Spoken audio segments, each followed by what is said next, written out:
Hi there. Thank you so much for taking some time and coming and sitting Mhm. with me this morning to do your board candidate interview.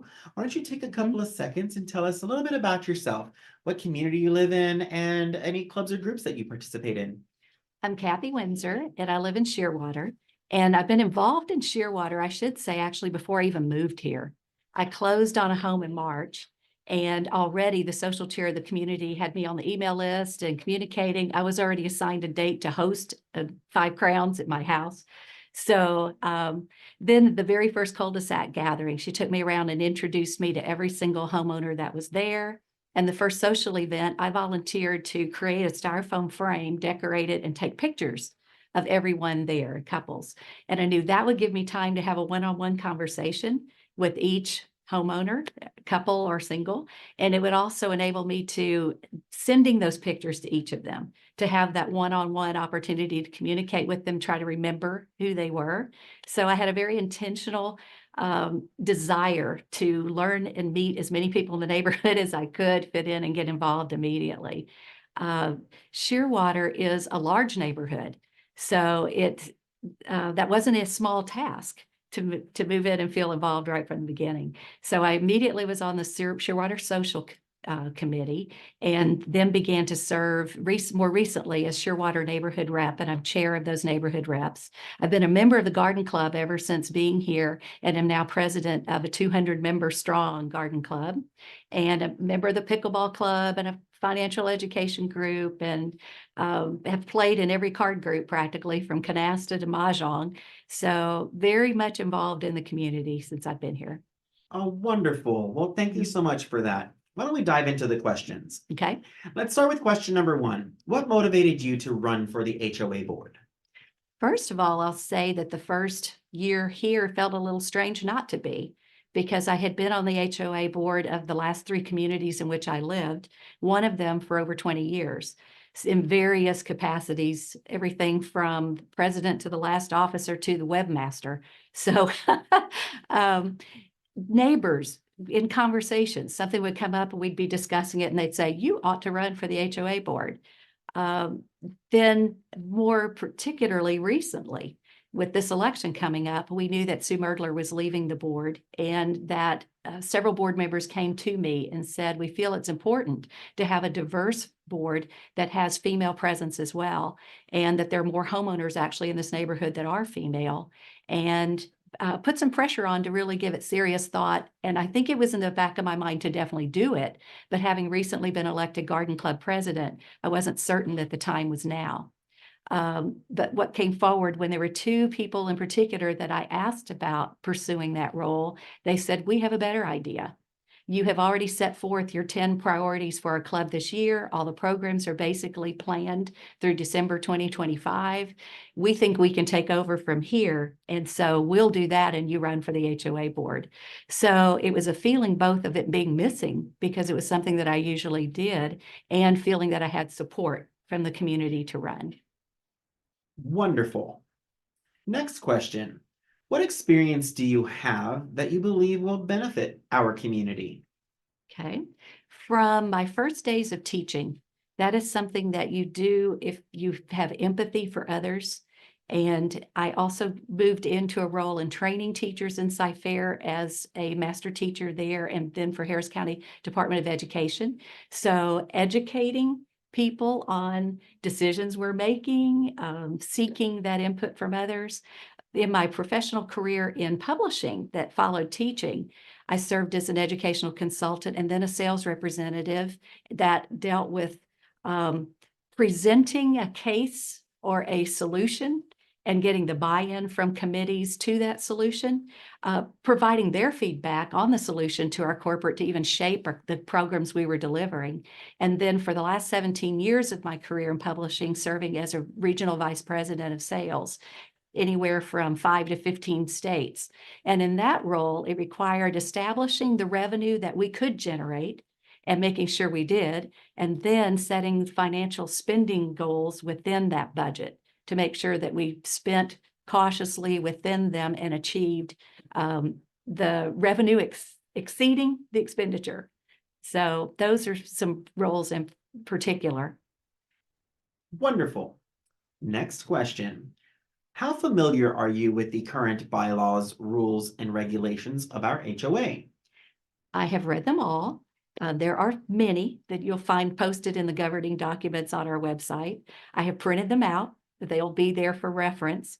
I'm sure it'll take a while to have memorized everything that's in all of those. But one thing that I know that is important as I viewed some of those is that they're going to need some revision. Particularly the one that lists Pulte, the declarant, all the way through it. And that doing that is no small task. I've recently worked on revising the bylaws for the garden club as we shifted into a calendar year organization instead of the traditional garden club year. And those have just been presented out to the membership for feedback. We'll be voting on those this month. So it's a process that I understand. I know that in this neighborhood, to get the number of votes that are required is also a challenge. So it's the task of both doing the work to do the revision of those and write when they're 80 pages long, as well as then getting out the vote. Wonderful. Next question. How much time are you able to commit to your role as an HOA board member? Lots. I'm no longer employed in my profession, which gives you that free time. I've taken some trips, and now the only trip on my calendar right now, I come back from on September 12th. So the calendar is wide open. If it needs to be filled, and hopefully will be filled with HOA duties. I know they work nonstop. I know they are sometimes up here like a 40-hour-a-week job. And I'm going into this fully aware of the time commitment that they give. And you want to be as involved as possible in the neighborhood and as I'm a caretaker. So it's my nature to want to be over every little thing we're doing and to be here and involved and also to study and research. I know a lot of their time is spent at home digging into things in order to make quality decisions. So I'm never someone who's ever done anything halfway. And I'm more likely to be the person that didn't sleep last night because I was still at my desk all night long. So time is definitely not an issue for me. Thank you for that. Next question. Have you served on an HOA board before? And if so, what was your experience? I've served on 3, and the last one was over 20 years in length and enough time that I did practically every role that was on that board. And I'll tell you a unique thing about that board that I think shapes the character that I bring to this. This community was established before HOA concept even existed. So as we put in an HOA in place, the new residents to the community mandatorily joined as with an HOA here, but the prior residents were able to choose to join or not. And we needed the contributions of everyone.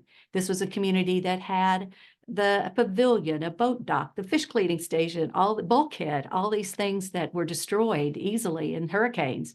So we needed full participation of everyone. And we had residents who lived on the beach. We had residents who lived on the bay, and we had residents on the dry lots in between. Very different needs and concerns about the neighborhood. And we had to bring all those, serve all those needs and concerns.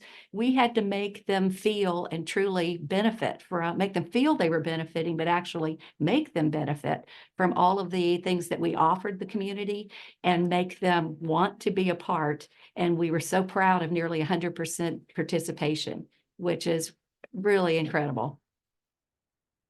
Wonderful. Next question. How would you ensure that your actions as a board member are aligned with the overall needs of our community rather than pursuing a specific personal agenda or goal, or the goal of a particular club or group? Thank you for that question. I think another reason that I was willing to dedicate the time to this board is I do think I come from a section of the community on the back lake that hasn't had representation on the board. And I think it's important that all types of living environments in our community are represented and that we collaborate as a board to make decisions that are for the overall good of the entire community. So I hope to bring something to the community that would actually help ensure that all the neighborhood is involved. Thank you. Next question. How do you approach conflict resolution, especially when dealing with disagreements among residents or board members? That happens every day. And I would say, first of all, the most important thing in conflict resolution is that both sides of an issue are able to make their feelings and their case known to the other.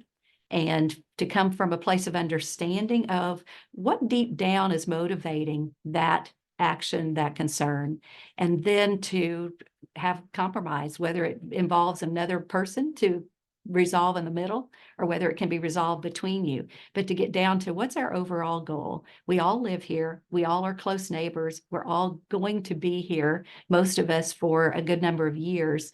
And we ultimately want to enjoy life here. We want to get along with all of our neighbors here. It's not very comfortable to live in an environment of conflict. So, and going back to conflict resolution, I served in the school district in which I taught as president of the Association of Texas Professional Educators group there. And that was a teacher group that was non-union, that was involved in having administrators and teachers coming together and collaborating and working together. And frequently I would get a phone call and somebody would come down to my classroom to say, Superintendent Labai's on the phone and he needs you, so I'm here to cover your class. So there were opportunities on a large scale, the 2,000 member strong group in Cy-Fair, to actually work on conflict resolution situations with the superintendent. Thank you. Next Mhm. question. What role do you see yourself playing on the board? I have played them all in various boards. So I think the first thing is when the new board gets together is to determine the best fit for each person. And it may be that some of the board members fit in one particular role better than others, and then seeing where I'm most needed. But what the office I've served most frequently in my organizational history is president. I do think in this next term, there's probably someone who's been doing that for a while, and I'm content. I don't have to be the president in order to function on a board. I will also tell you the last education meeting we had to train for this. I've noticed I was the only one in the room taking notes. And I know that my community has received many long emails of communication from me that they can attest to. But I hear from members of the neighborhood all the time, thank you for all the information you're sharing. So I think there is a very natural fit there, but I am one who can fit into any one of those roles on the board as needed. Next question. How would you handle a situation where a board decision you supported was unpopular with a significant portion of the community? I have examples to share on that. Just coming to the community manager here with an issue from the community, with a decision that was made and wanting to try to change that decision. What helped so much was to hear rationale behind the decision that was made. And when you understand the why and to know that there was fact finding that went on and there was a logical study of the issue, and you know what that is, many times you can decide you agree with them. So I think that's most important when there is a decision that's not that popular, is to be sure that there's an understanding of why. Thank you. Next question. What do you believe is the most important role of an HOA board? First is the health and safety of the community, to make decisions and to have regulations and to have facilities that keep health and safety in mind. Number two is to have a financially stable community. And then number three is maintaining our property values here and our quality of life here. And there's three aspects of that. First is maintaining well the appearance and the functionality of the resources that we do already have here. And then second would be to be adding new improvements and amenities that a good number of the residents find would improve their life here, and making sure that we are serving large numbers of residents when we make those financial impact decisions on new improvements and amenities. And thirdly, word of mouth of how happy people are with their life living here, with the HOA that they function under here or live under here, that carries a lot of weight in whether people want to live in Webb Sweetgrass or not. And I think that needs to be a high consideration. Thank you. Next question. Let's see. What experience do you have with budgeting and financial management? And I would say in the role that I served as regional sales manager, the budgets that I was working under about 20 million. Typically, that's kind of an average as far as budgeting of expenses and staying within those budgets. Personally, I do most of my own investing rather than having a financial manager that takes care of all of that for me. So I would say I'm not afraid of being involved in the financial decisions and think I can bring some skill to that. Next question. How would you balance the need for maintenance and improvements with the financial constraints of the community? And you heard in my list of priorities of maintaining property values that number one has to be maintaining what we already have. And then number two is adding those improvements that again fit within our budget constraints and that a large number of our residents would use. Next question. How do you prioritize the needs of the community when resources are limited? That fits that as well.